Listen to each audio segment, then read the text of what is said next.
আমার দুঃখের গল্প শোনার মানুষ কেহ নাই। আমার দুঃখের গল্প শোনার মানুষ কেহ নাই।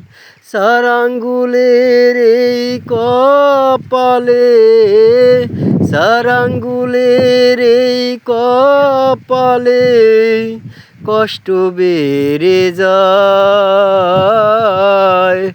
আমার দুঃখের গল্প শোনার মানুষ কেহ নাই।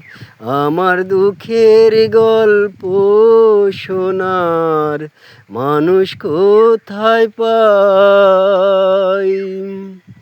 সকাল হলে সূর্য ওঠে, রাতে উঠে চাঁদ, মিটল না রে এই জনমে আমার কোনো স্বাদ।